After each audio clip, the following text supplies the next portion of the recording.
And we're live. Thank you. All right, I call the Wednesday, August 24th, 2022 Bremerton City Council study session to order. The council is conducting the study session via Zoom, and all council members and staff are participating remotely.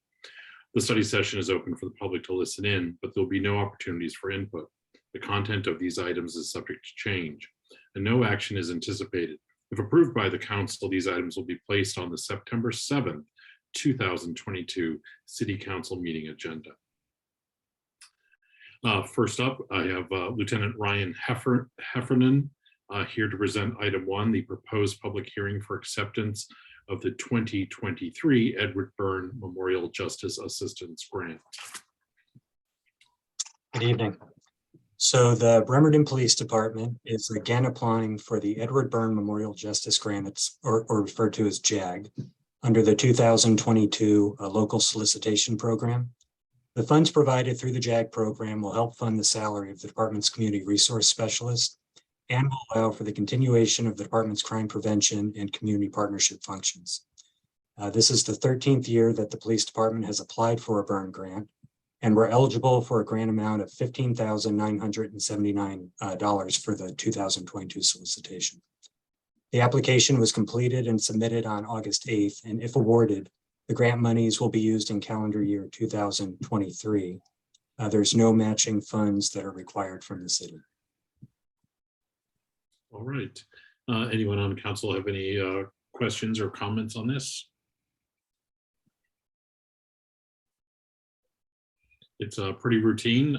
We do this pretty much every year, and we are just so we're going to have this on as a public hearing, I think, for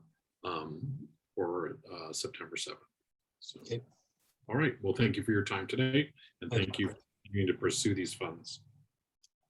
All right. Up next, we have Engineering Project Manager Vicki Grover is here to present on 2 items. First up will be the contract modification agreement number 4 with KPFF Consulting Engineers for design of the East 11th Street and Perry Avenue Complete Streets Reconstruction Project. And are you going to present them together, Vicki? Is that your intent? Sure, I can do that if that's okay with everyone else. Well, we'll talk about them as we move how to move forward separately. But then the second item would be the professional services agreement with SJC Alliance for the construction management services for the East 11th Street, Perry Avenue Complete Streets Reconstruction Project. So take it away. Thank you. And so these are both of these contracts are for the 11th and Perry project. And so the first one that President Goodnow mentioned is amendment number 4 to KPFF's original contract for design. They are the original design consultants. This amendment number 4 is to expand their scope of work to support us during construction. So it's fairly standard and typical to have the design engineers support us through construction. If there's any design questions, design issues that come up through construction, then KPFF supports their design. They attend the construction meetings. They're involved, I would say, on more as needed basis. The amount of amendment, number 4 is $88,795,097. Does anyone have questions about what KPFF is going to be doing for us during construction? Jeff? Let me know if I got this right as I remember from Public Works. It's not that all of a sudden we're realizing we need their support during construction. It was always planned to do a contract modification to make sure that we had their support during construction, right? You're correct. Okay. Perfect. I just want to make sure that was clear. Thank you. All right. So any other questions on the modification? All right. And are we okay to put that on consent? All right, sounds good, thank you. And then the second part, Vicki, do you want to touch? Sure. So this is a new contract with SCJ. And their role in the 11th and Perry project is for construction management. So what that entails is we have a 3-person team from SCJ. We'll have on site a full-time inspector that will be out there anytime the contractor is working. That inspector will be out there viewing the work, making sure the work is compliant with the contract and the plans. Then supporting that full-time inspector is a part-time resident engineer. He is like the head of this 3-person team, and he will be working for us on a part-time basis and on-site on a part-time basis. And then the final foundation for this team is the construction administration. And she's going to be a couple hours a day, and she will help to process the paperwork, the cost estimates, the inspection reports, any kind of part of the paper process that comes along with transportation projects and grant funding and that type of paper process. Just help us do a good documentation of the construction process. And this contract is for $719,312.22. Any questions for me about the SCJ contract? Yeah, can you just quickly touch though, you may have said it, but is this money in the budget? It's been planned? That is correct. This money is part of that budget amount that we were looking for a month or so ago. This dollar amount was included in that. Okay. Denise. Just a question as we look forward to a joint District 2 and 3 meeting, and this project is going to be a little part of that focus.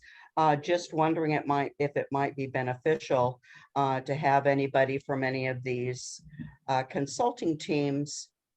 I know you all know who to bring and all of that, but it just happened to dawn on me that, I know that some consultants are used in those situations to interact with the public or answer questions that city staff couldn't.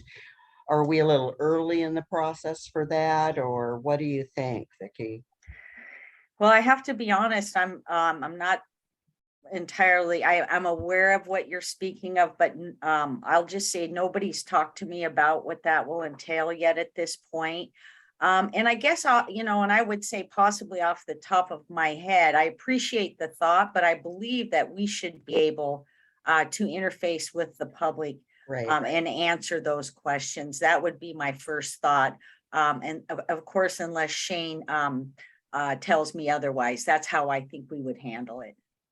That's great. And, as long as you all are thinking about that, that's all I'm asking. So thank Yes. you, Vicki. Thank you. Anna. Thanks, Michael. Good evening, Vicki. Hi. Hi. Hey, I've got a couple of questions about the full-time inspector. Is this a normal part of contracts that I have just never happened to see before? And I would say from I'll speak specifically about transportation projects. It is fairly typical to have a full-time inspector. It's just like, it doesn't get any better than that to really check the quality of the work done by the contractor. It gives me warm, fuzzy feelings, I got to tell you, to have somebody out there watching them. So from a transportation capital project, that is fairly typical. This is what I look for, or, for my birthday every year is more monitoring.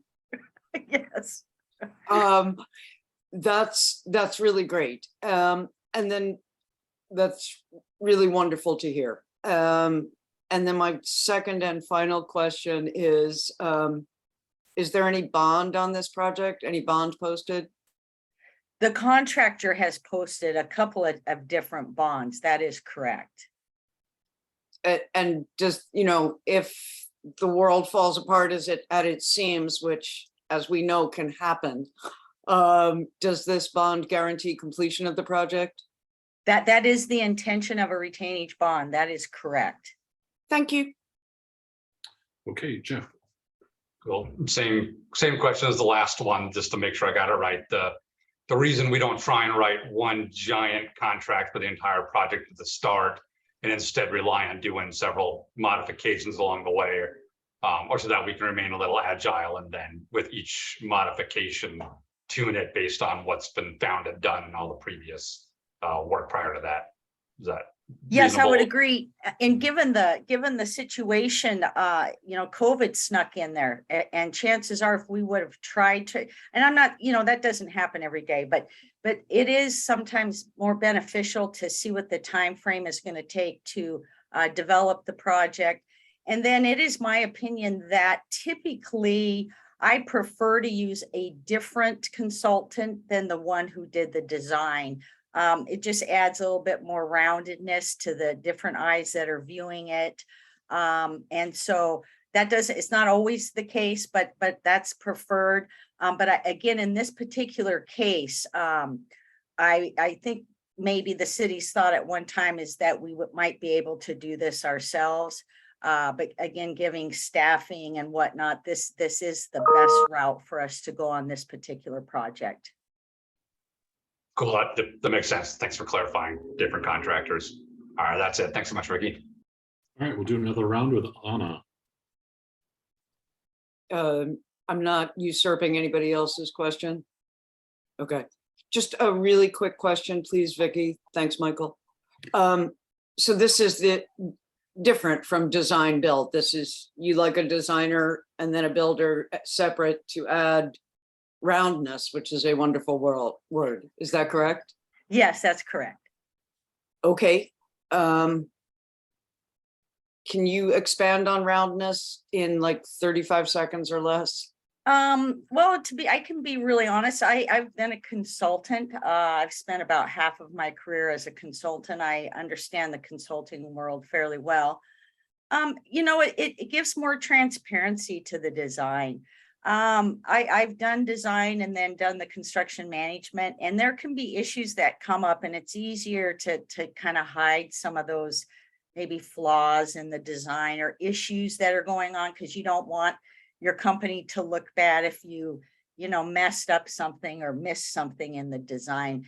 And not that I'm looking for problems, but I really like to know exactly what's going on and understand the issues as they come up, and have them brought to me by somewhat of a third party in order to address them the way that I feel is the right way to address issues in construction. Thank you. That's a really smart argument backed up by many years of experience. Thank you. Thank you. All right, thanks. So how would you like to see this? Is consent okay for this as well? All right, thank you. Up next, we have Public Works Operations Manager Dave Carter to present the Public Works Agreement with Stripe Right Incorporated for the 2022 through 2024 unit-priced contract for preservation of citywide pavement markings. Dave Carter, it's yours. Good afternoon, Council. Yes, that's what I'm bringing this afternoon. So the city annually programs pavement markings and bids the work each year. However, for 2022, we have prepared a unit-priced contract that follows RCW 35.22.620. Using this approach, we hope to award a 3-year contract that establishes a unit price of each of the materials to be incorporated into the work, and will execute annual task or work orders that define the road or roads to be marked. The 2022 work is generally focused on arterial roadways. So again, this is a preservation of existing striping. And yeah, so Stripe Right came in with a really good bid. The overall bid for 3 years was $658,553. That breaks down to $219,000 $517 for the first year. This is funded by Transportation Capital. And that's about all I got. Do we have any questions? All right, thank you. Any questions from council? Let's start with Jeff. Sure, one quick one off the bat. So I noticed that the bid was opened, looks like yesterday at 11 a.m. Is That's that correct? okay? Is that typical of these contracts? I've never really looked before, so admittedly, if a one-day bid window. It would have been nice to have all that process done sooner. But I was with the study session being today and council being the 7th, I was trying to push this through, so we still had a weather window to get this work done this year. So it Makes was kind of sense. a tough schedule. Okay.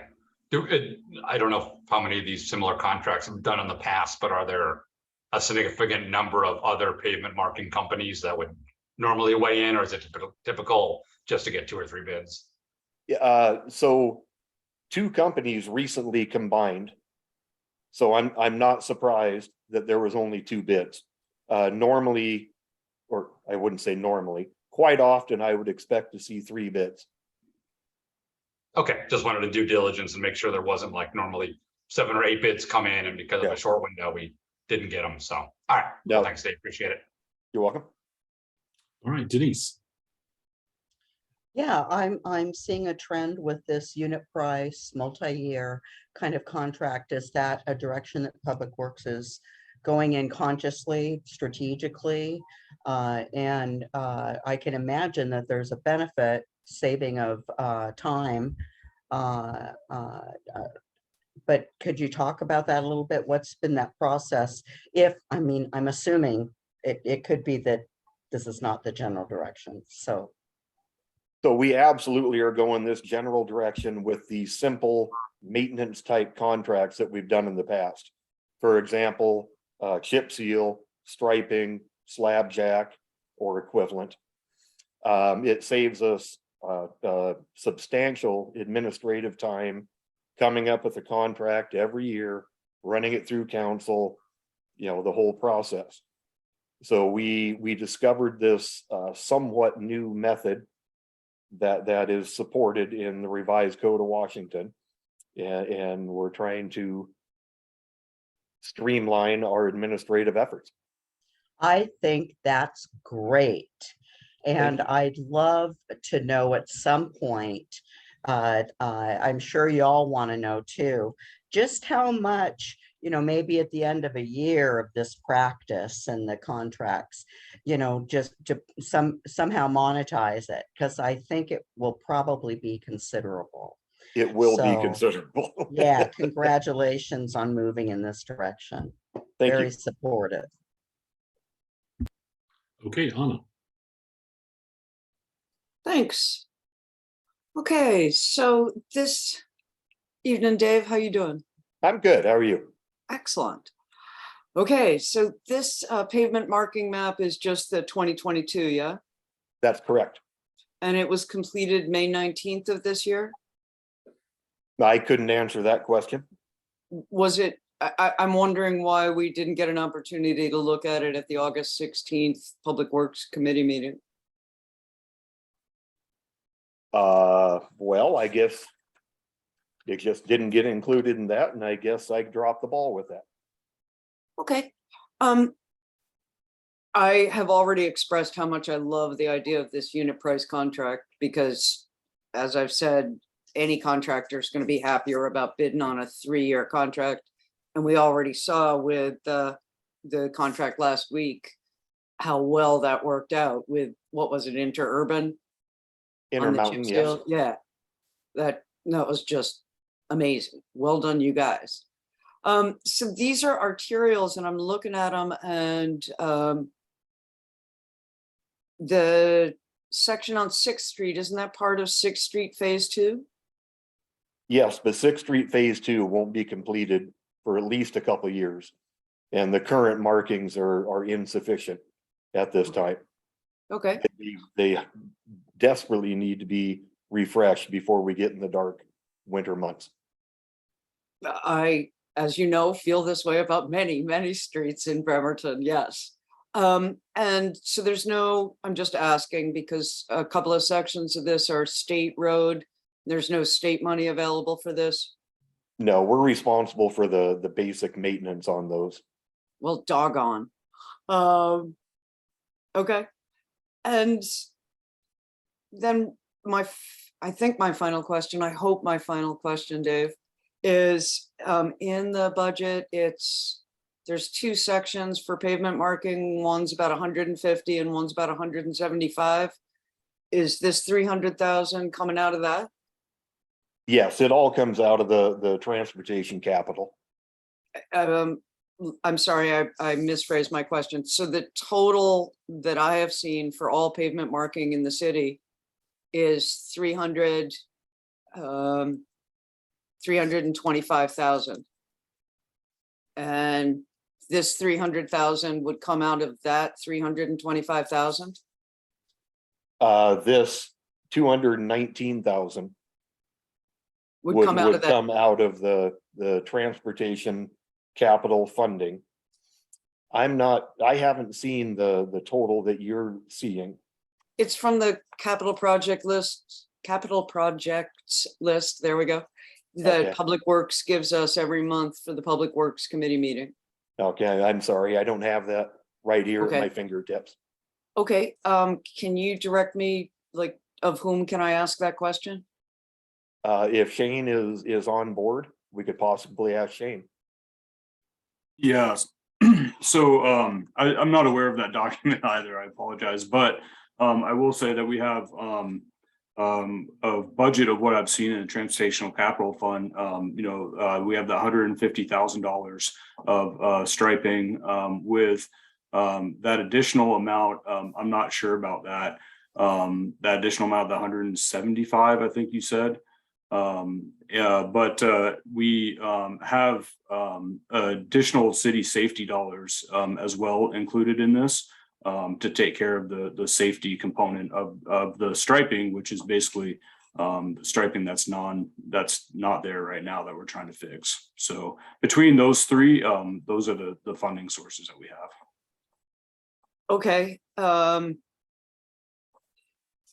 I truly beg your pardon for not understanding. My concern, of course, is that if this 219,000 comes out of the 325,000 that is on the capital projects list that you send us that Public Works sends us for every Public Works meeting, that not very much will be left to renew or maintain the existing striping on other streets. So that's why I'm asking this question. Right. So I think the idea, and Tom can correct me if I'm wrong, but I think the idea is to get as much work that we can done, what's left of this year with the weather window, with the work that we have in the contract. And we're running out of time this year. And it's going to be, I think, we don't have a lot of time to finish what we have in the contract, but I think the idea is that we spend as much money as we can within the time and the budget that we have, as much as possible. And Tom can correct me if I'm wrong, but I think that's the idea. And if we have additional budget at the end of the day and additional time and additional weather, then that could be a potential for us. But otherwise, we're going to be scoping up the second year of the striping contract towards the end of this year to get ahead of the summer next year. So we're kicking on the door of scoping for next year is basically what we're doing with this for the next couple of months. One thing to add, so the scope that was identified in this bid was based on our estimated cost of what that long line striping would be to match the budget. And I believe this cost came in under what we estimated, so we might be able to expand the work just a little bit. I was skipping through the budget here looking to find the dollar values that you referenced. I didn't find it, so. They're in the capital projects list, Director Nucky. Yeah, and I'm looking at the budget itself, not the sum, not the meeting minutes, basically. So we can get back with you on that and clarify the budget amount against this contract, but it's within budget. Okay, but basically, since it's as far as the construction world is concerned, it's basically winter already. Right? There's Darn just near. not very much time left at all to turn around in. We Um, probably have until probably mid-October, I would say, which is when the weather turns really not very great for us, depending on obviously the type of year we have, because some years are wetter than others. Yeah, so we have a pretty short time frame to finish up this work this year. President Goodnow, I appeal to your knowledge of superstition. Is he allowed to say everyththing's going to be fine? You're not. The you're not weather allowed to- will last into No, mid-October. no comments Well- on the weather or the ending of a council meeting, so you're taboo. Okay, thank you, but you have no maps or plans of any additional either renewal or initial striping for 2022. This is the full extent of it. Is that correct? Right, yeah. Go ahead. I was going to comment on that earlier. Yes, so your previous question about May, that was when we developed that exhibit, and we did scope it up earlier this year. And yes, we haven't scoped up next year's yet, but that's something that we're going to be doing in the next couple of months. Okay, I'm just requesting that once you have completed the scoping, that you forward it at least to the Public Works Committee. Just requesting. Thank you very much for Okay. your detailed answers. All right, and thanks, Anna, for asking the 6th Street question, because those were going to be my questions. All right, is this okay to go on consent for next meeting? Anna? Do we have figures? Like, so far, everything is blank.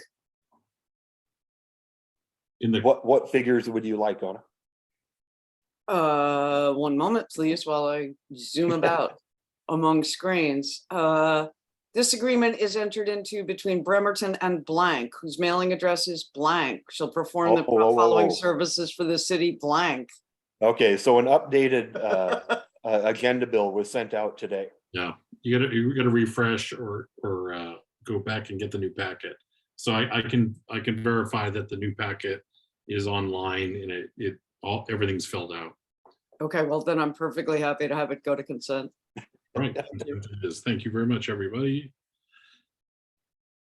All right, up next, Mayor Wheeler is going to present on to reconsider ordinance number 5453, amending chapter 6.32 of the Bremerton Municipal Code entitled Noise Levels. Mayor Wheeler.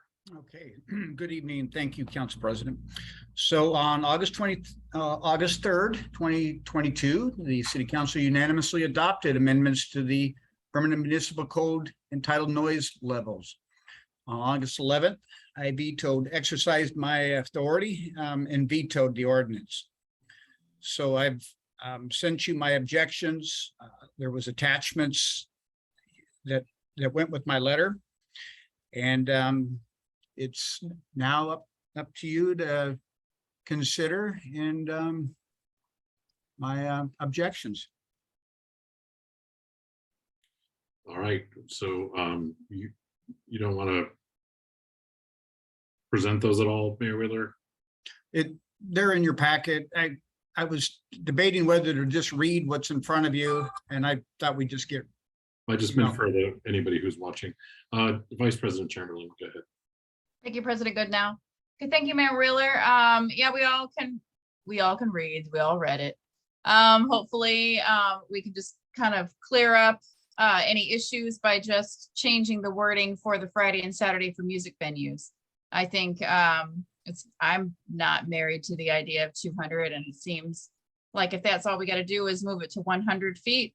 But just have those allowances for the hours to push back until, and I'm sorry, Kylie, Michael, I'm looking at the noise ordinance in the packet, and can you maybe direct me to the paragraph in question related to 200 feet? Well, it's going to be in section 632. Yeah, I think it's 632. 050, public disturbance noises. Thank you.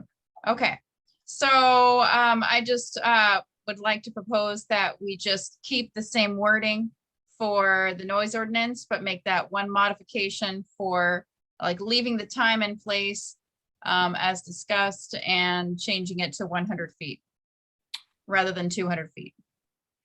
All right, thank you. Denise? I'm actually cool with that. What I'm disappointed in, I think, is the process. And I know I keep talking about that, but at public safety and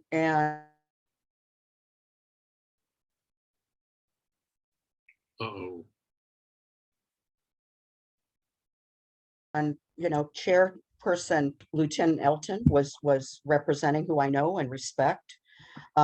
He was representing the police department that day. And Sorry, I want to, but in Denise, you froze there and I wanted to hear what you had to say and we lost okay. about 20 seconds. Lieutenant Elton was representing the police department that day. And I asked specifically, is this cool with you guys? Is this, is this, I keep asking truly, Mayor, in the few committee meetings I'm in, is this what the administration is supporting? I depend on the expertise of people like Lieutenant Elton and yourself, and especially department heads. I'm asking, because we're discussing this 200 feet, and I'm asking the police department specifically, this cool? Is this, I don't want to move forward with this if the police department has an issue. Now, I'm not saying that they did, but when I read your memo, Mayor, referred to your administration, and I'm thinking that, and city attorney too. I mean, give us pushback, man, so that we don't have to go through this. If I'd heard concerns from the administration when I was making that decision, I probably would have made a different decision because I respect administration and their professional viewpoint. So that's the only issue I have. I'm fully cool with what Jennifer just suggested. I want to make this right. We need a noise ordinance, bleep bleep, and let's be done with it. But I time and time again, I'm feeling this, and I'm giving you all permission. You push back on me any day of the week.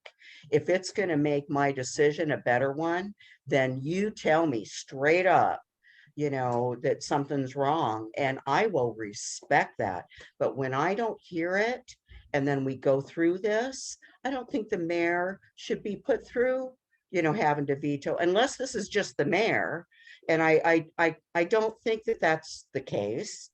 I hope that's not the case. But that's all I'm going to say. I could go on and on, but I'm fine with the change that Jennifer stated. Thank you, Jeff.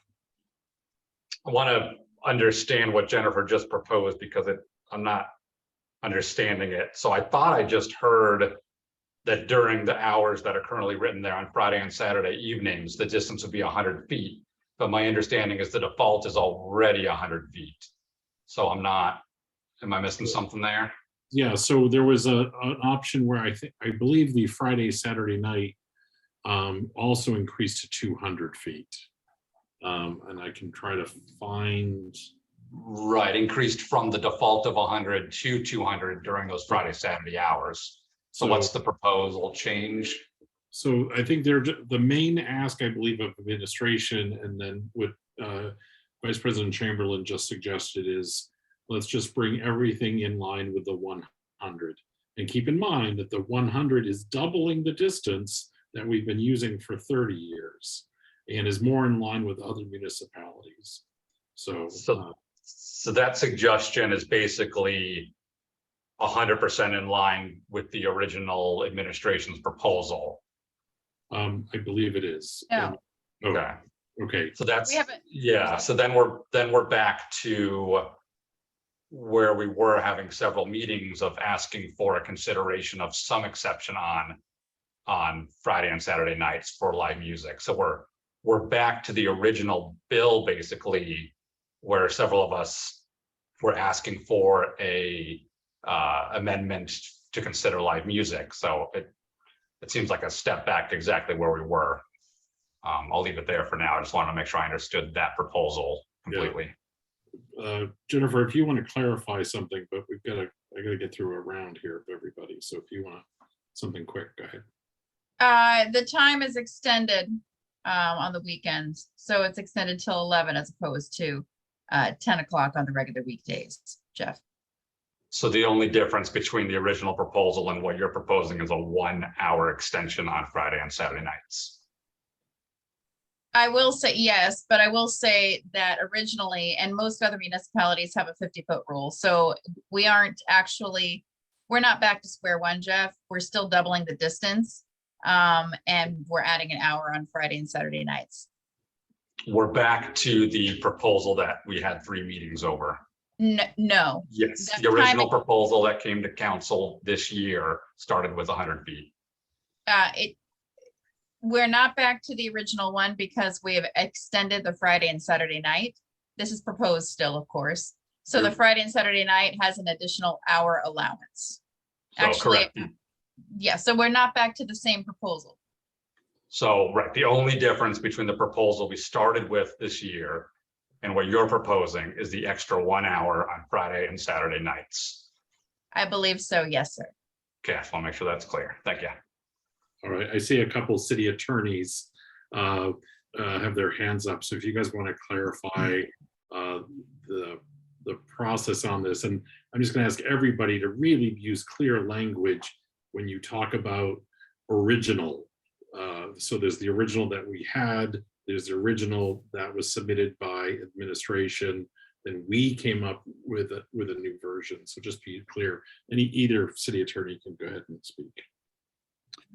Sure. So I think that actually that Councilmember Coughlin's interpretation is correct, because if you look at our primary enforcement tool, which is 632050, which is what was originally proposed this year, you're looking at a 100-foot buffer for public disturbance noises really at any time of the day. If the proposal is to eliminate the 200-foot buffer for music coming from these commercial establishments, I think that you would be eliminating that exemption entirely, because it would just default back to the 100-foot rule.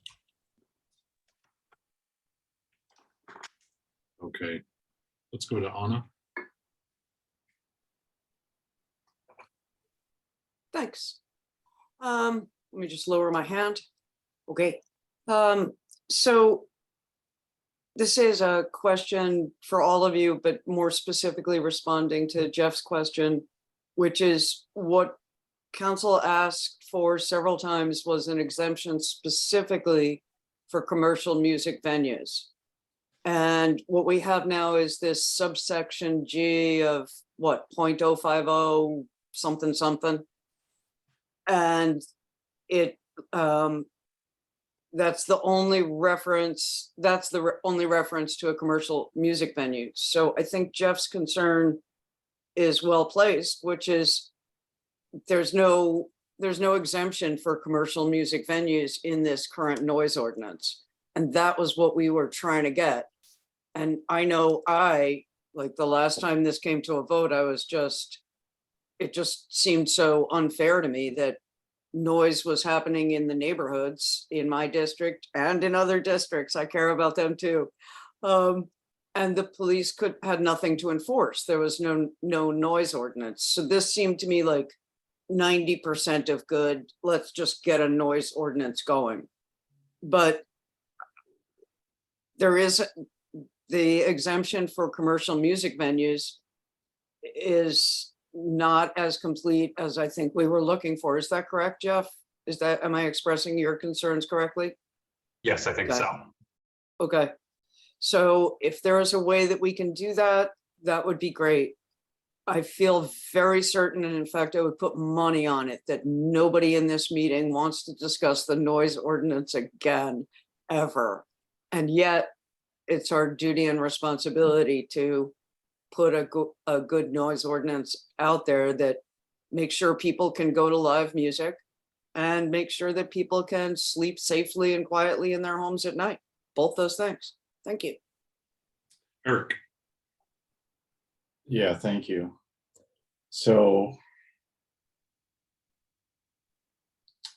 I don't recall a mayor vetoing a 7-0 council vote ever in the history of city council that I'm aware of. I could be wrong.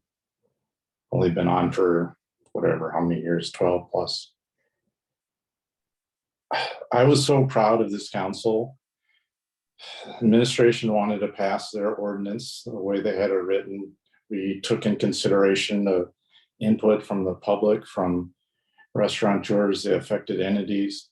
And in the end, we had a product where we reached consensus through negotiation and give and take, and it passed 7-0. I read the mayor's rebuttal here. I remember his rebuttal during the actual reading of the ordinance before the council voted.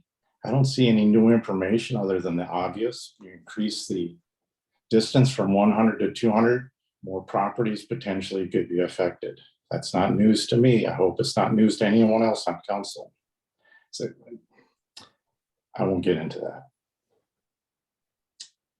I suggest, and we all had agreed, if it doesn't work, let's give it a try. And the administration kept on saying, we need to have a noise ordinance, pass something. They had more than ample time to give us any statistical information as this ordinance was being revised. They provided information, I don't know exactly what, from the Public Safety Committee, but the ordinance that we passed is what came out of that Public Safety Committee through negotiation. And I would encourage the council to stick to their guns. You don't even have to read this ordinance. No one even has to make the motion. It could just die right there. Let it die. And that will override the veto. Let's put the ordinance in place. If there are issues, the administration can go through the Public Safety Committee and say, look, it's not working because of X, Y, and Z. That's my opinion on it.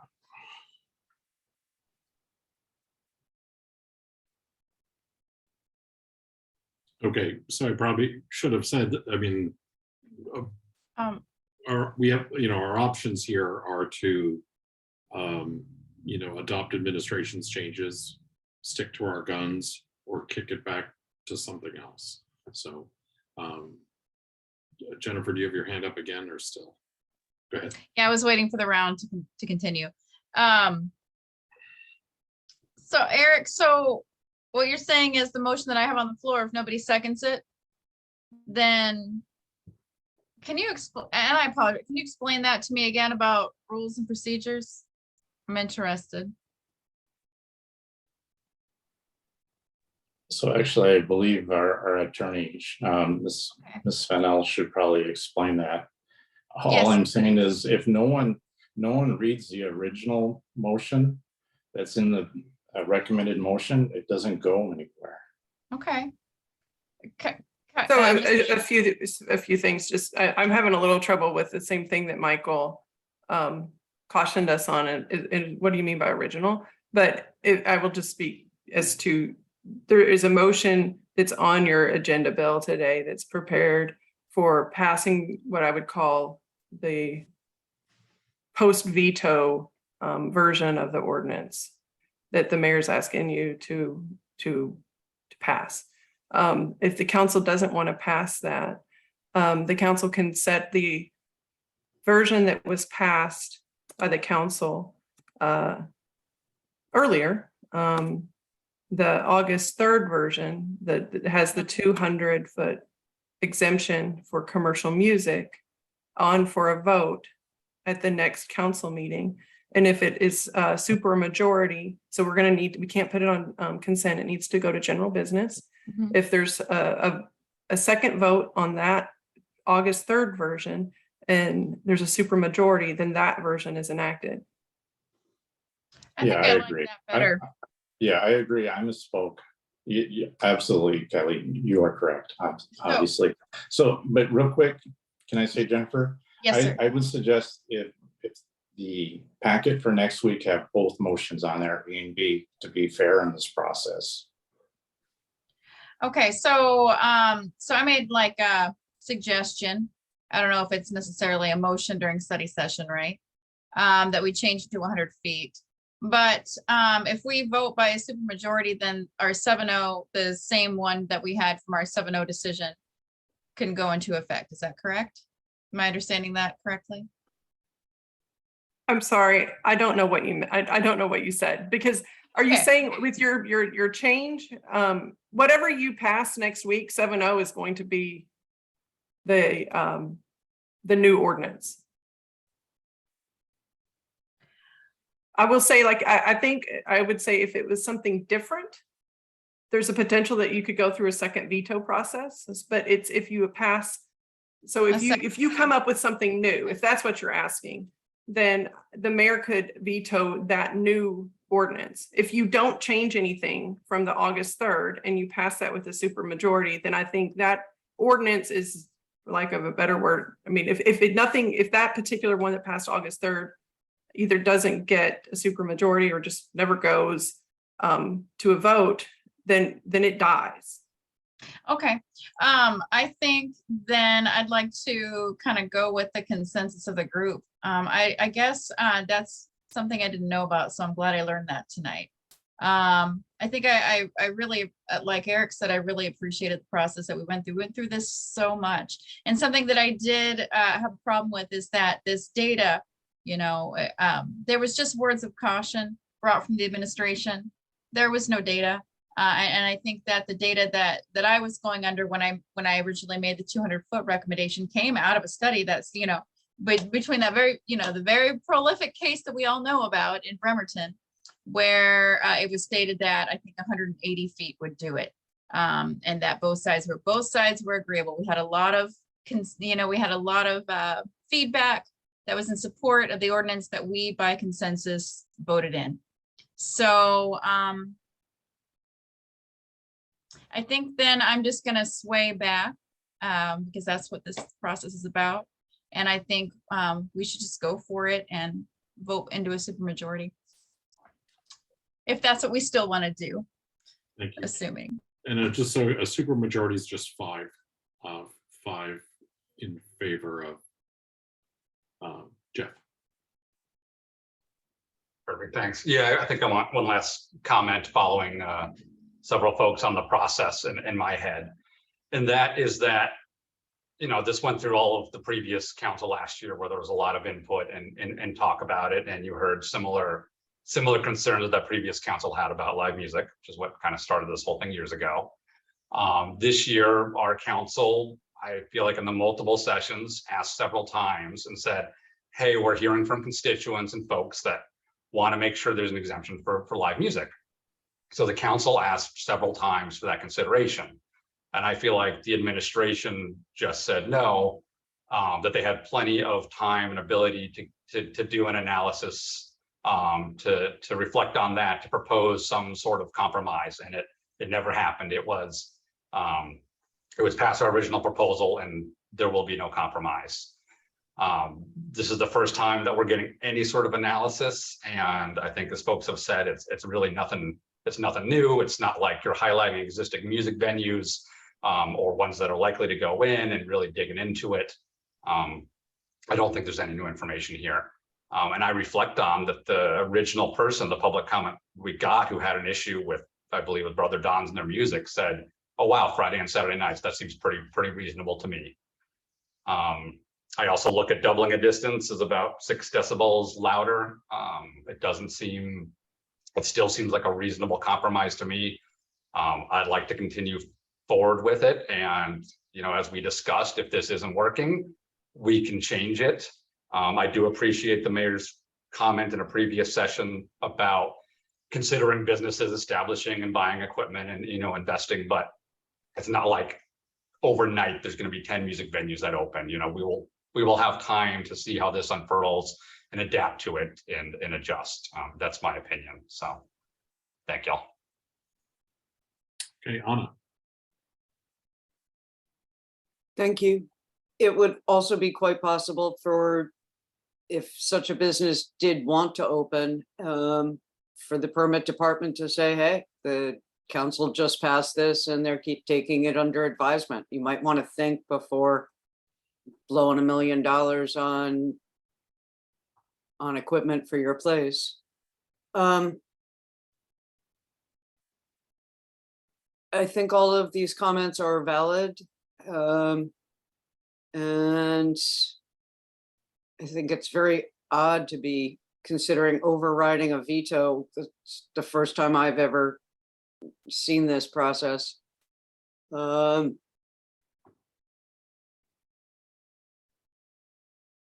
I'm agreeing with the majority here, which is that if this turns out to be flawed in some way, we can take another look at it. And that's, I'm done commenting. Thank you.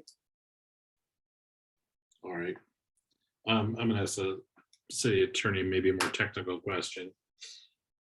If we leave this, well, actually, if we opt to stick to our previously 7-0 voted on version of this, and we bring it up in 2 weeks and fail to get a supermajority, what is the status of this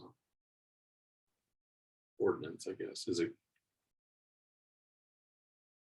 So I think at that point it dies.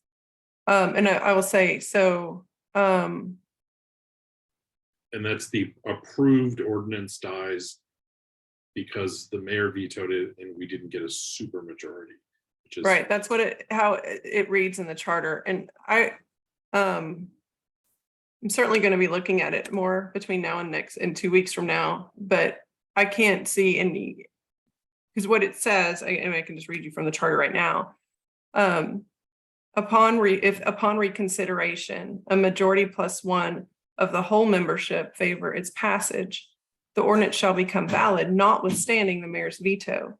And so while it doesn't say, and if it fails to get a supermajority, I mean, it says what it needs to become valid. And so therefore, I think if it doesn't get the supermajority, it doesn't become valid.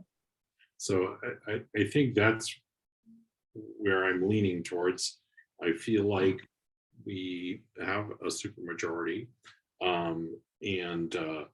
but if we don't, if somehow we don't, then we go back and we hopefully make quick work of it and maybe submit it with some changes.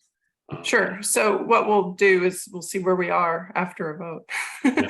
And either the August 3rd version will become the city's noise ordinance, or it won't. And then if something new becomes the city's noise ordinance, then we could potentially go back through this process. Sure.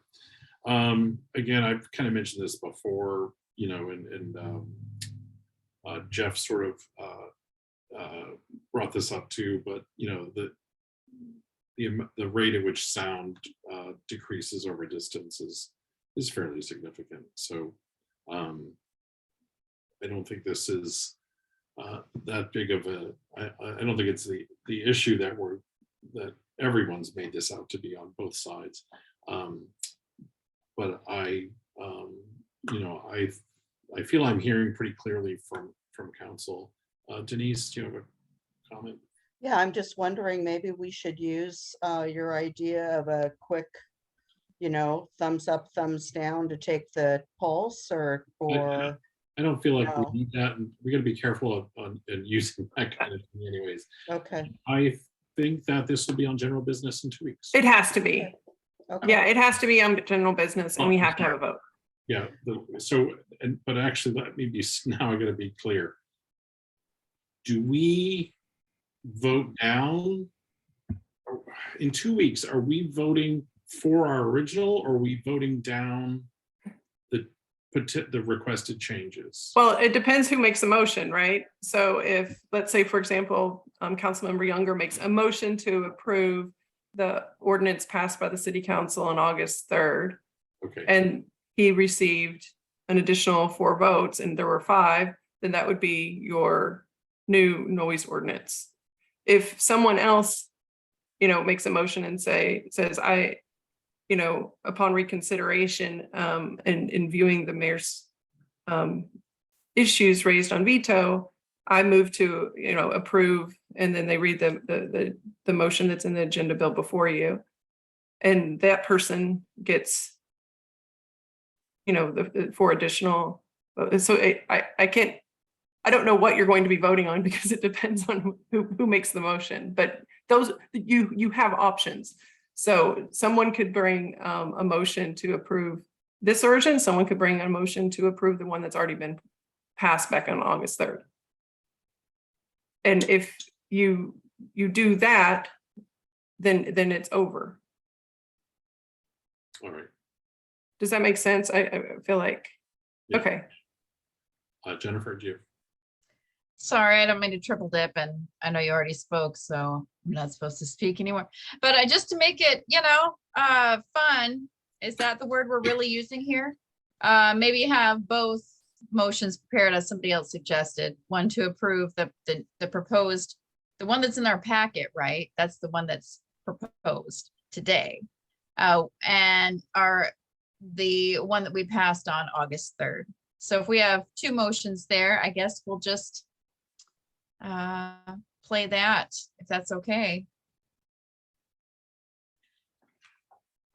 This seems so weird. Why can't we just pick a motion that we're going to read and vote on it? August 3rd. Or Sure, we can include that in the agenda bill for. or okay, all right. It looks like we've got okay, so I've already said this is going on general business in 2 weeks. So Jeff and Anna, unless you really have something to add. Question on process Okay, Jeff.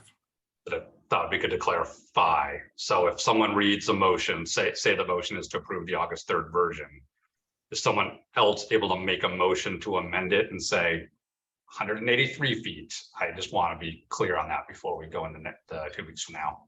So if someone did something different than the August 3rd version, my reading of the veto section of the charter is that is then a new ordinance that could be subject to veto. So what it looks at in the charter is that you passed an ordinance, and obviously the material provision of this, and it's up for discussion, is the foot, right? So if someone makes a motion for an ordinance that's different than what was passed on August 3rd, and it is the version that passes, the administration or the mayor could also veto that one. If the majority of the council passes the version that was already voted on August 3rd, then the mayor can no longer veto that version. Okay, thanks. And when I say a majority, I mean a super majority. Does that make sense? So if there's a new ordinance passed, then it is the one that was passed August 3rd dies. And the new ordinance is now put back at the beginning of the process wherein it could be vetoed and come back for reconsideration. All right, Anna. Also, just speaking in support of having only the August 3rd with no amendments at the first council meet, at the first general meeting in September. I'll work on that. I hear everybody's comments on that. So, all right, this will be on general business in 2 weeks. Moving on. Next is general council business.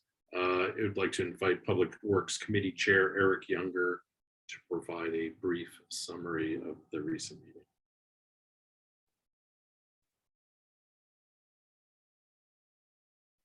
Thank you, Michael. My other committee members may have to help me pinch hit here. We just had the meeting 1 week ago, and I'm sorry, I've had a very, very, very long day. I'm in Washington, D.C. right now. I don't have the list of items that we talked about. Jeff or Anna, do you happen to have them handy? Is there anything in particular that is noteworthy for the rest of the council? Quickly trying to pull it up. It'll take me a second though. Anna has her hand up. She's going to pinch hit me, and then I owe her, I don't know, a cup of coffee or something. So go ahead, help me out on. I am the designated hitter right. for this round. So one of the things that we did discuss at considerable length was the rationale behind chip sealing waterfront property on Rainier and Taft between 19th and 20th, instead of, which are in very good condition, instead of working on other streets that were in good condition, similar to Lafayette and I think part of Cambrian, north of 15th Street. Why those streets were chosen. And since my computer flamed out so spectacularly, I still have a fuzzy idea of what exactly happened, except that those arguments were again presented by Mr. Dave Carter. And yeah, we also briefly discussed streamlining of the process for the Public Works Committee, in that each time we have a meeting, people don't have to explain what 11th and Perry is. They don't have to explain what the Warren Avenue Bridge multimodal is all over again. That we can restrict ourselves for most of the year to just updates on those. And you requested that the quarterly review of all capital projects be, remain. Okay, thank you, Anna. And we also talked about the unit price contract that we talked about in study session, although we didn't have the numbers. And we also talked about the 11th Street and Perry. Does that make sense? Those were some of the highlights. And I just want to express that was discussed about the chip sealing, but there was a more general discussion. So the committee members had a broader understanding of why we go through chip sealing, and basically, to summarize, more bang for the buck for excellent and very good streets, if you will. And we talked about perhaps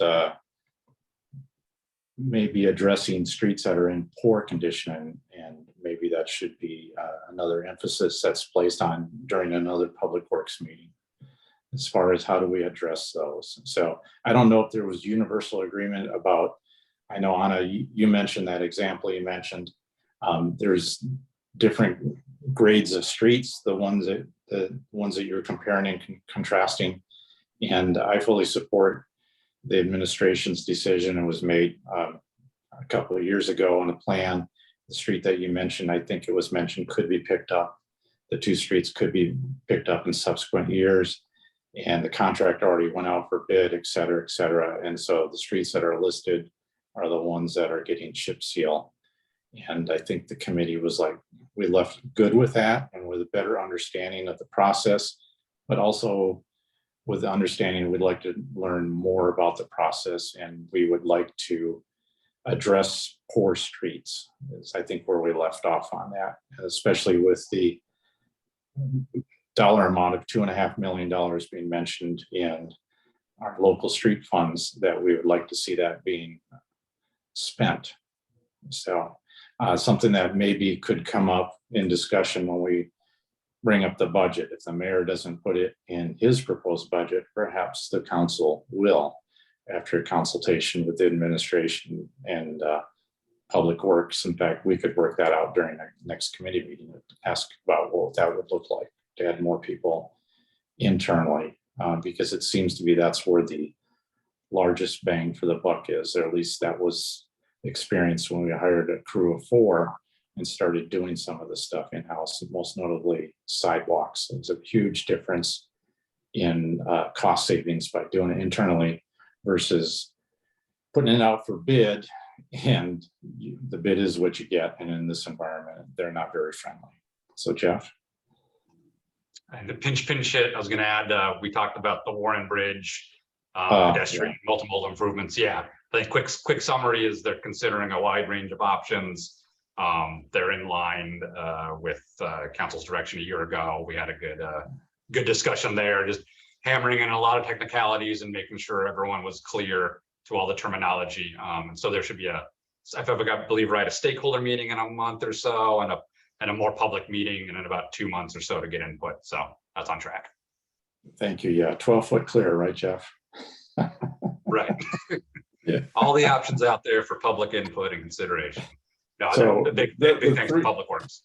The three of us are smiling because it was pretty in-depth conversation led by Jeff on widths and everything. But I think it was invaluable. It was a good experience. I think the three of us in Public Works are all on the same page as far as the options are being considered. So I think the council will be happy that all viable options that are reasonable will be considered by this consultant study.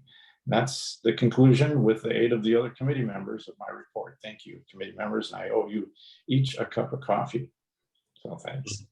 Thank you, and go team. Next, Audit Committee Chair Jeff Coughlin. All right, me again. So we didn't meet this past Monday like we would on a normal schedule because we actually had no business. So why meet just to meet? But at the meeting before that, the committee did give approval to the Gold Mountain Golf Course inventory pro shop audit that Auditor Sims was working on. It was basically a preliminary approval as long as there were no major changes and basically just a quick email blast and no comments in a few days, it would stand. So between then and now, Auditor Sims got to meet with Mike Riley and Jeff Elevato. Sounds like just a few minor comments, no major objections or anything, was able to incorporate those. And so she has a near final draft that will probably by default be approved by about Friday. So I just wanted to brief that real quick. So again, Gold Mountain Golf Course has the inventory pro shop. As we know, it's all owned by the city. Why we're auditing it. Overall it seems excellently managed.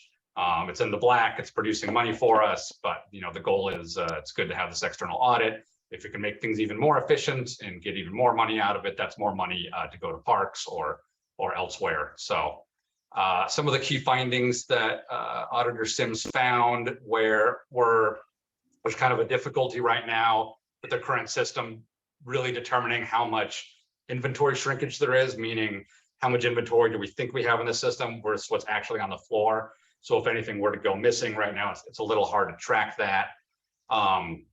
She got into a bit of the different duties right now and some oversight, purchasing items. There wasn't really currently manager approval, so she recommended putting that in, some independent spot checks, more physical counts and inventory analysis. There was some items about cashiers had more high-level administrative functions than they really needed for their job. So it sounds like those have already been changed at her suggestion to just limit basically the computer access to what's needed to perform the job. Just a good practice. Some suggestions on how they could do purchase orders more efficiently using a computerized system. Sounds like it's right now still in a manual process, so that can be prone to errors. There are multiple two cash registers, and the cashiers currently swap between them. And so best practice is to have one cashier per register, just minimizing any potential errors. She found a security camera in the inventory storage area was likely non-operational. And that's where a lot of high value equipment is stored. So she was recommending to make sure that gets to double check and make sure it's working, if not fix it. And then maybe more regularly do some tests once in a while to make sure that the security system is working and you can pull off footage when needed. And I should say in a quick background, if you go to the Kitsap Sun and Kiro, there have been, I think, 2 robberies over the past decade of that pro shop. So this is also pertinent to, potential securing up the system both inside and out. The last 2 items here was just a bit on recommendations for city oversight of the operations to check in on Columbia Hospitality, which manages it. And the last one I thought was really interesting. So as part of the surprise cash count, Auditor Sims that there was about $1,300 short in one of the tills. And inquiring as to where the $1,300 was, it sounds like there was a new employee who was going to go to the bank to get change for that $1,300. But the bank was closed, so they took the cash home and had it at home for a couple days before going to the bank to get change, which is not a good practice at all. So in the end, there was no cash missing and no malfeasance. It just sounds like maybe some improper training, but obviously a weakness that should be shored up in case there is ever bad intent in the future. So I thought that was a great catch by her as well. So enough rambling. The full report will again hopefully be out soon that you can read in detail. Thank you. All right, questions, Anna? Thanks, Michael. So when you say shrinkage, that's like that magic thing that happens where inventory develops legs and just strolls out? Yeah, it's literally we thought we had 100 golf balls on sale, and when we count, there's 97. And Okay. my understanding is it's not unusual across all forms of retail to just have a discrepancy and not necessarily indicating any malintent, but you obviously want to track it. And there's in the full report, she has industry best practices of how much shrinkage typically occurs and where you should start to get worried if you see excess shrinkage. So yeah, hopefully that answers it. Second and final question is, I know in 2021, if I remember correctly, the audit committee determined that the downtown public library really needed renovations and that this was a kind of landmark action of the audit committee that helped the city save money and preserve an essential cultural function. So I was wondering why the focus is now on the golf course pro shop. Like, who chose that focus? This was one of the items that was top of the previous audit committee. I think, and I won't get wrong, I think it was in response to some of the previous burglaries and just that it had never been looked at before. I don't actually recall more than that, so I can check and find out. But basically, from here on out, after this one, it'll be items selected by the current audit committee. Thank you. All right, next is the Finance, Investment, and Parking Committee Chair, Jennifer Chamberlain.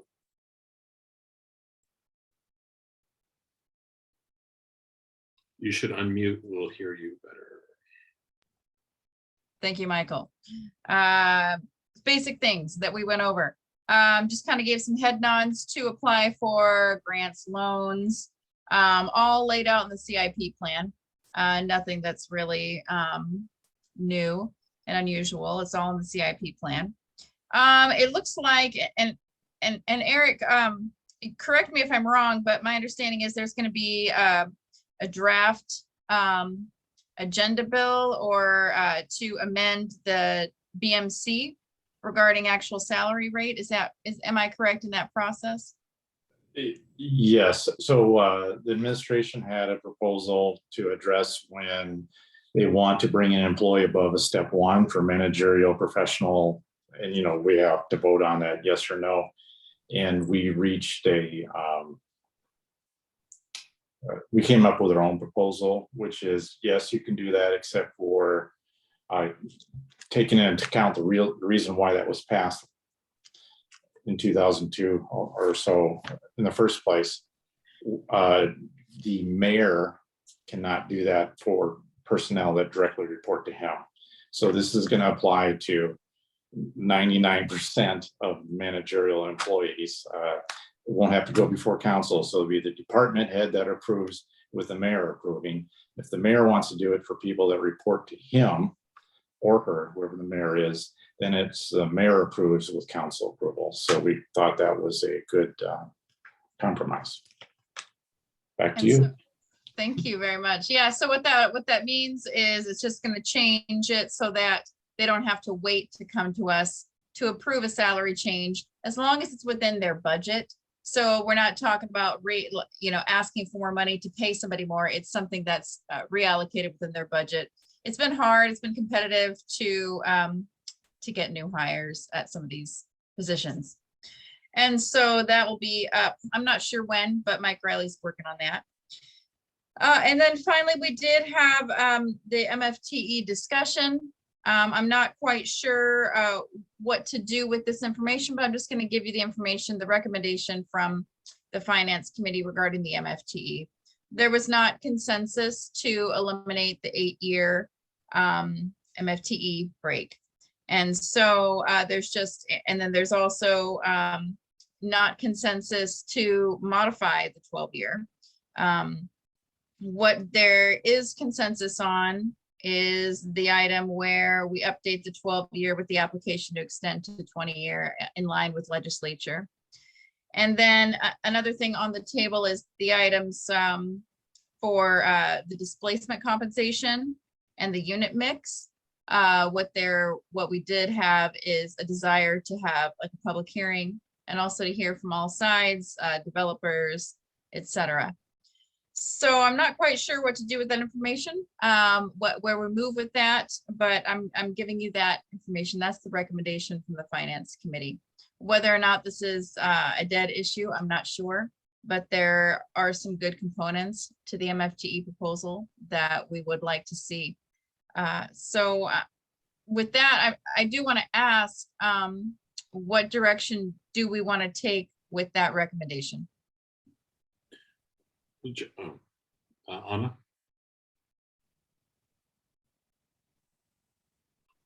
Shoot, I think it was back in June that I was suggesting that we adopt those elements of the proposed MFTE that had gained consensus of the council, which is the displacement.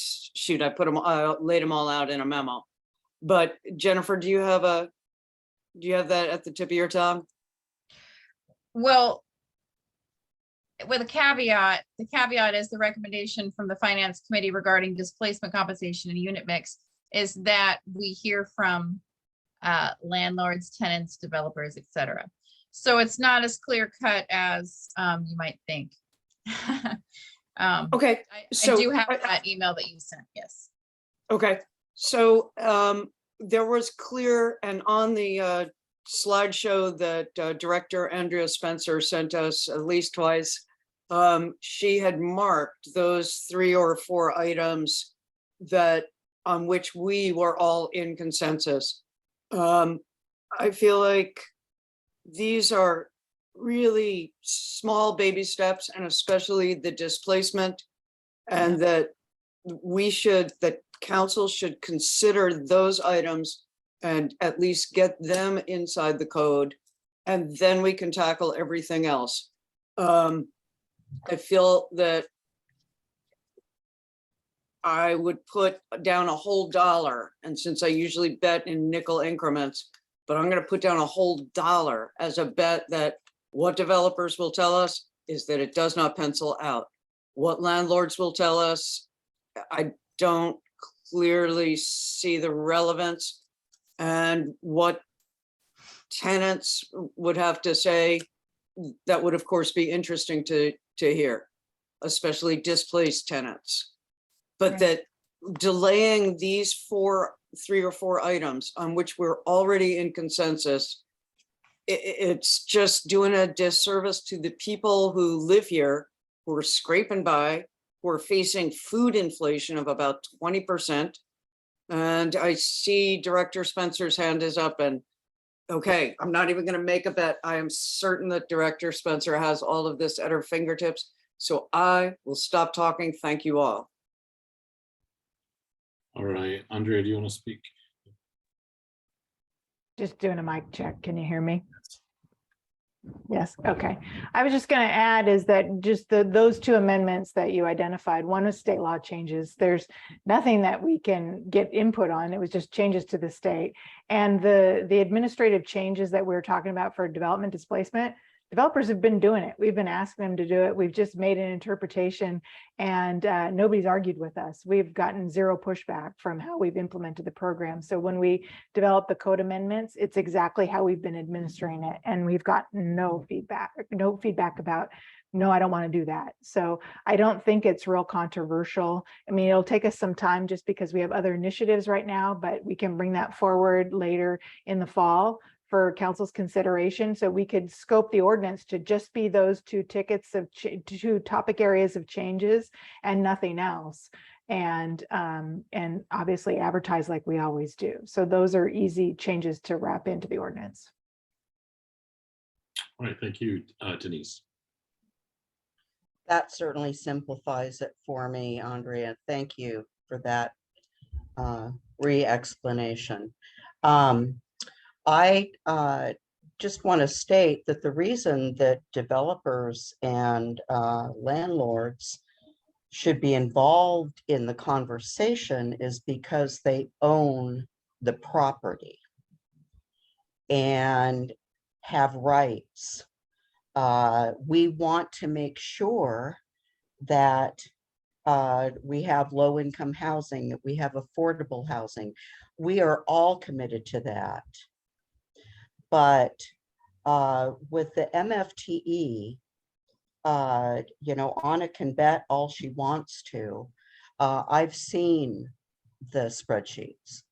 And I believe in the MFTE and certainly want to include displacement costs as a service for the tenant.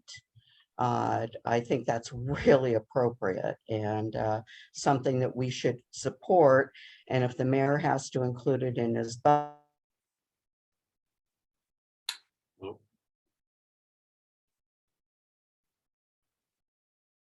All right. Give it another second or two here. All right, we can go back to Denise. Although we have not obviously come to Denise, consensus on this. Yeah. Denise, we lost a good 30 seconds. Sorry. I'm just saying that we've got consensus on the things that Andrea was mentioning, highlighting, but let's not assume. In fact, we've just proven there is not consensus on other changes to MFTEs. So I am fully supportive of a resolution putting forth these two aspects. And look forward to other conversations where people say the same things over and over again. But my position has not changed. Thanks. Eric.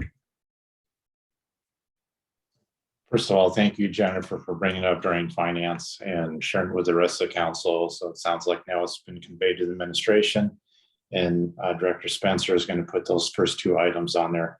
So I just want to say, we need to be careful about, I mean, you can always say I'm for this, but I prefer to say I'm open to listening about it because I want public input, and I know we all do. So I'm just asking that we kind of keep that in mind, because that's what we're supposed to do. And I know that's what we all want to do. So again, thank you, Jennifer, for bringing that up. And I'm not sure if you're done with your committee report. So back to you. I think that just about covers it. I wanted to get kind of like, mainly I did want to hear from administration to find out if they could take our requests forward. Sounds like there's, sounds like council is wanting those couple aspects to go forward too. And again, I really appreciate the idea of getting feedback and having a public hearing. And so I do appreciate that reminder too, Eric. That's it for my council report. Thank you. All right, thank you. Any other brief input or announcements for the good of the order? Denise. Yes, as many of you should know by now, we are planning a joint district meeting. Councilmember Coughlin and I will have a joint district meeting on September 15th with Public Works in attendance, focused on the 11th and Perry, as well as the Safe Routes to School projects. So moving forward with that, and that just brings up, Jeff and I were sitting there wondering if we're even going to be allowed to have this because we're not meeting in person. And, you know, I think we need to start meeting in person. I'm starting to feel uncomfortable with using the only jurisdiction, which is public health, that is not meeting. I don't know. I want to keep the pressure on. I hope we're not going to get any pushback on the public meeting because I think we're wasting time where we could be bringing our community together to talk about things other than on Zoom. So anyway, that's it for me. All right, Jeff. Actually, I was going to make the same comment. I appreciate several public input we've gotten on going back in person. I'd like to at least start seeing if we can do the hybrid, test out the system. I think I realized I walked away from the last time we talked about this a little confused on what is technically possible at the moment. I think ideally we do want to make sure the system can accommodate any counselor who wants to, or who, I think we're all in agreement that when we're back to fully in person, correct me if I'm wrong, Council President, the idea is if you can be in person, please come in person, but definitely open to exceptions when people either need to isolate or are on travel to attend remotely. So anyway, I'd like to push as well to start having an action plan and working towards in-person attendance. Sounds good. Sounds good. Anna. Thanks. I'm going to start with something fun and not controversial. Yay. I sent an email with a video of David Clay of the Bremerton High School Band that I mentioned earlier. I'm sorry, Mayor, did you have something you wanted to jump in with before I begin? Oh, thank you, Counselor. I just wanted to let everybody know that Public Health's going to have a hybrid meeting on the first Tuesday in September.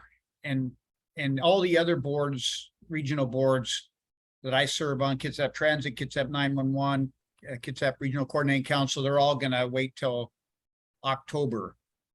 And so I just wanted to update you on that. I don't know how many people will actually be down in the chambers for this hybrid option, but that's coming forward. Thanks. Okay. I'm so sorry, Michael. I was supposed to defer to you on that one. I beg pardon. Okay, so this is the sextet of the Bremerton High School kids that they've been playing around town on First Fridays. A video was sent to the mayor and to Michael Goodnow. And I'd like us to consider hiring a sextet. I think they can go up to an octet, but I think a sextet is smaller, plus it's a more fun word to say. Instrumental only, no vocalist, and pay them. I'd like to pay them. I'm proposing paying them $100 per musician, which is pretty decent set pay. And they could play us in and then play us out. And then we would have 6 Bremerton High School students who would have been forced to sit through an entire council meeting. They would disseminate. So I'm just proposing that to council, that we consider that. The next thing, I'm sorry, did anyone have a question on that before I move on to less uncontroversial things? Okay. So I'm really confused by by council's access to staff. There was a directive from Council President Goodnow that the only staff that council members can speak directly to are Kylie Fennell, Lori Smith, and Christine Grenier. When Jen Reblowski was testifying last week, I realized that's right. I used to speak to Shane and Dave and even Director Nucky. I used to speak to people at every department when I was a private citizen, and everyone considered it part of their job to respond to the public. It's just, that's their job. And now by a mechanism that's not clear to me, as someone representing a big chunk of the public, I can only speak to council staff and to the city attorney. I don't understand that. And I'm not like hiding some secret thing that I'm thinking. I just don't understand it. I'm hoping someone can explain it. Well, I can tell you that I didn't tell you you couldn't speak to anybody, but I have said that our staff who reports to us, who are in our sort of, lack of better words, department, are the three that you mentioned. And then I have always either talked to directors or try to CC the mayor on a message to the director. But we have access to them sort of, I would say it's oh, the term's not going to me, but you know, it is a sort of a privilege to be able to maybe have more direct access to staff. But I will say that this council has tasked staff more than any council in recent history. And so if we're getting any pushback from administration, and it's their prerogative to set these kind of communication things. And I think things are trending better, but I feel like we're behind the curve on getting our act together. Again, we're supposed to be, as far as the city is concerned, we are a body. We are we come together, and then we can ask the administration to do things in that kind of respect. Jennifer, did you want to add? I saw your hand was up. Yeah. I think that just as somebody who I don't ask administration a lot very often, personally. I don't send a lot of emails. I don't make a lot of requests. And I think that it's really frustrating to know that my simple requests are sort of being pushed back on by administration because they are overwhelmed by the sheer amount of emails and requests that they are getting. And so they have to manage their time efficiently. I would like to be able to talk to staff again and to invite them to meetings and things like that. But there is something occurring within this council. There is some amount of work that's being given to the administration, a lot of work, where they don't feel like they can give us as a whole body additional time. It's been described to me that hundreds and hundreds of staff hours are being devoted to council. And so for me, just to have some simple kind of requests and meeting requests and information that I'm not able to obtain from directors because they're being told or they're choosing to manage their time differently. It's really frustrating. It's really frustrating for me. As somebody who, who doesn't make a lot of asks. So it's just something that I had to share, and I'm not trying to put anybody on the spot. It's frustrating for me. It's frustrating. Denise, I'm just going to speak really briefly. Is that okay? Should you defer to the council president for who speaks next? Go ahead, Anna. Denise, thanks. Denise seems to be frozen again. Shoot. Okay. Yeah, thanks, Jennifer, on that one. So just due respect, Council President, those are exactly your words they're on the last page of Appendix A to the Sustainability Committee memo. That you directed us that these were the only staff to whom we could speak. And so I'm just saying. Okay, I'll stand by it then. Administration has definitely asked that we go through the mayor's office with things. Okay, so this is not random. This is because of the volume of requests coming from our department. And again, the staff, I will say that these things have happened over the years in different cycles. It tightens up and sometimes it loosens up, but we have sort of, our behavior has caused us to maybe lose some of the free access we've enjoyed. Anna?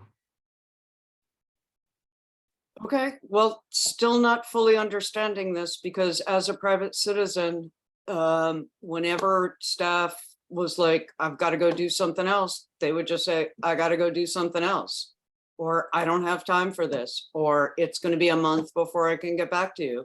And I just went, okay. So I don't understand why. Anna, we have been told as a body that they're busy and they don't have time for this. They don't have time to represent the people of Bremerton. It's your job. And I'm going to do that job without information necessary to do my job. There's no limited access to information. You just need to go through the mayor's office. Is this a directive from the mayor that everything needs to go through the mayor's office? It is a request.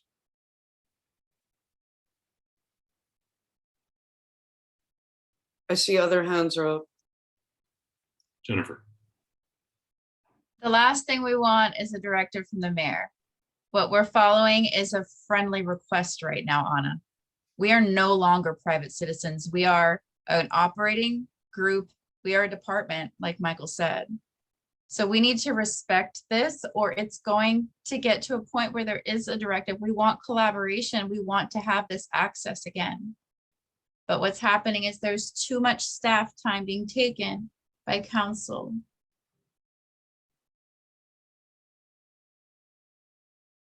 There's just too much staff time being taken for council. And complaints.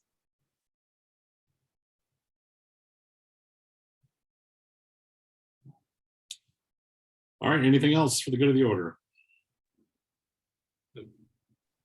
I saw Denise, looks like she's in and out. I don't know, Denise, you had something to say earlier. I know you're having connection problems.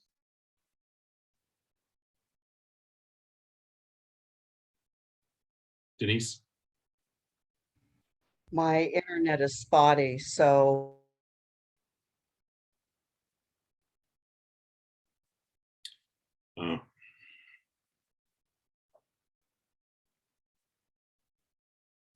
I don't know if you can hear us, Denise. Sometimes if you turn off your video, it can help your bandwidth a little bit.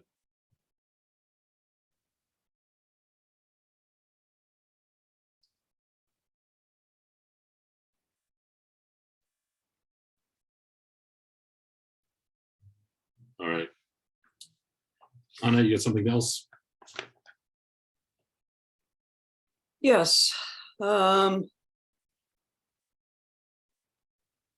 We are being, some of our goals and priorities are to, let's just take an example, to improve, to encourage opportunities for environmental stewardship.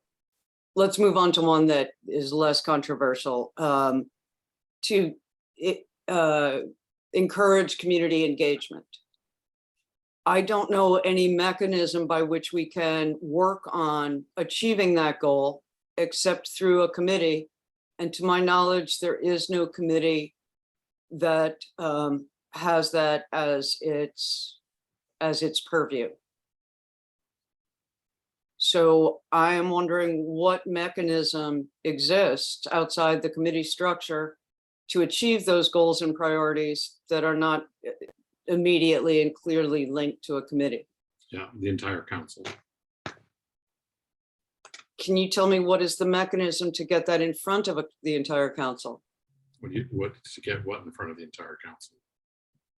Specific suggestions for increasing community engagement, for example.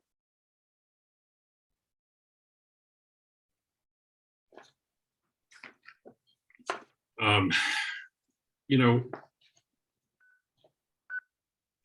typically we establish our goals, but they're also to help the administration to understand what we consider a priority.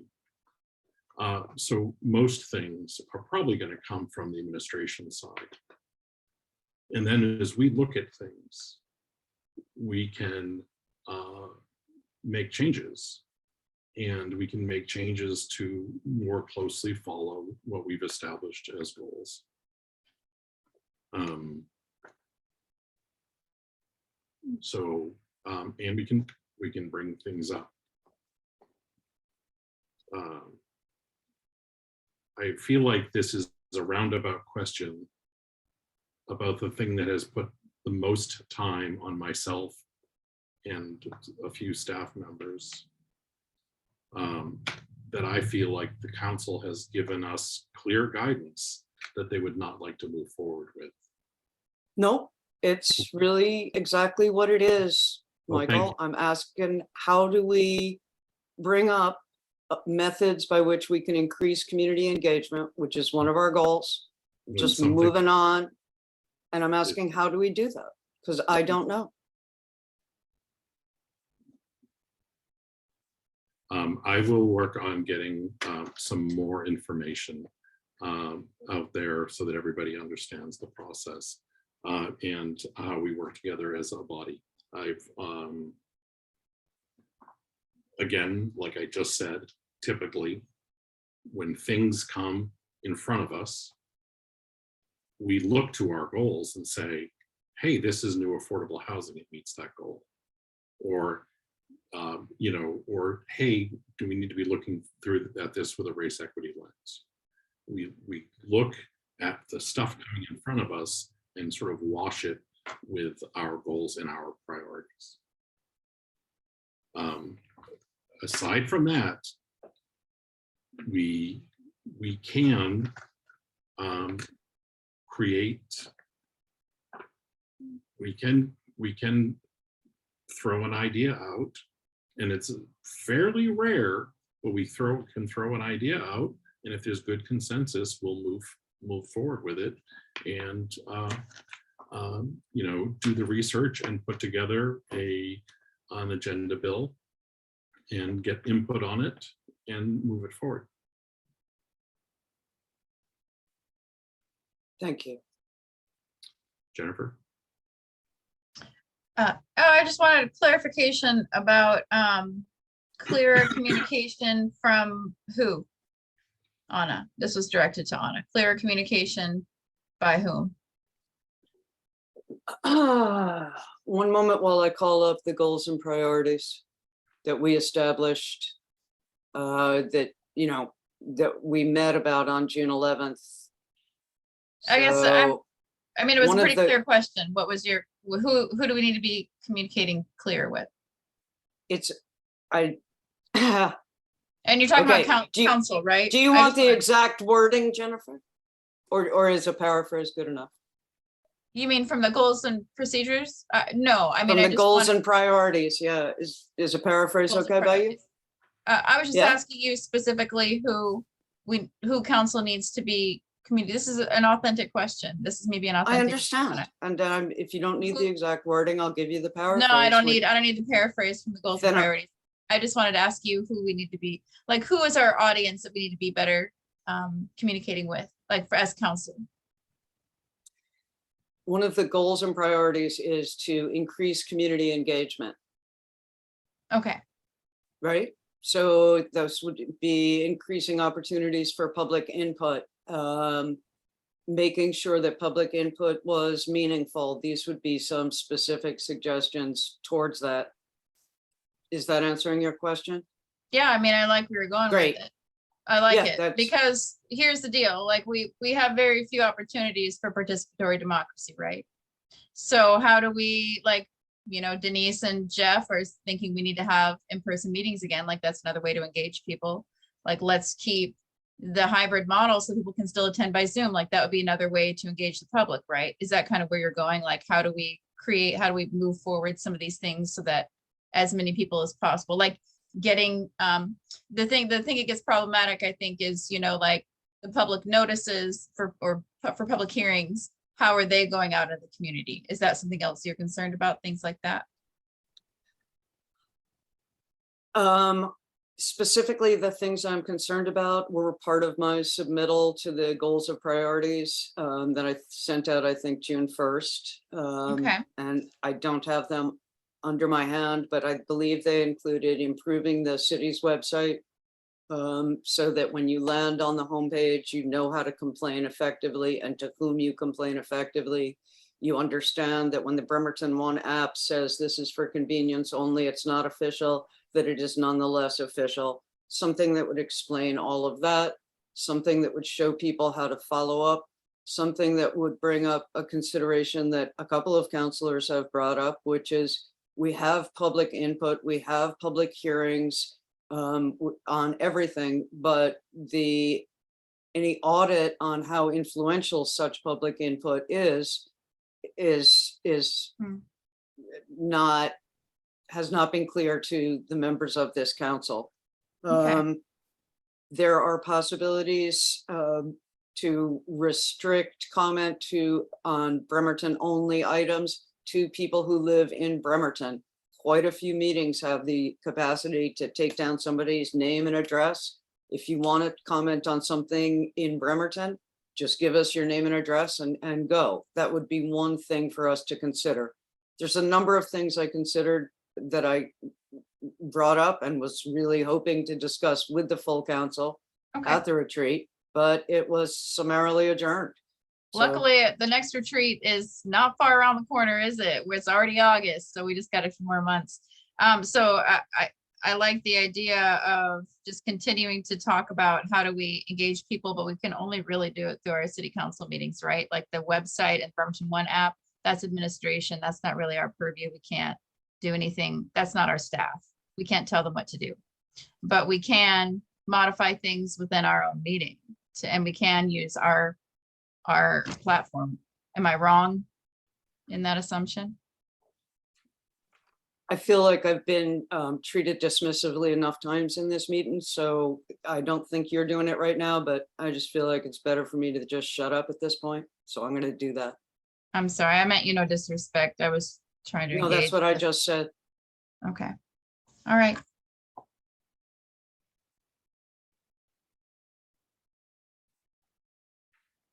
Anything else?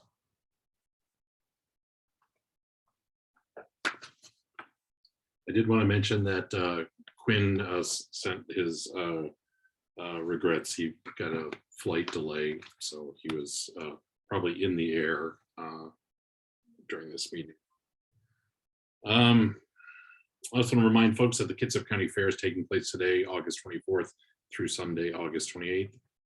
Also a reminder that council's regular meeting schedule or per council's regular scheduled meeting, there is no meeting next Wednesday on August 31st, as that's the 5th Wednesday of the month. Regular council meetings will be held remotely. Next one on Wednesday, September 7th, 2022 at 5:30 p.m. This meeting is adjourned. Not all. Thank you. Good night.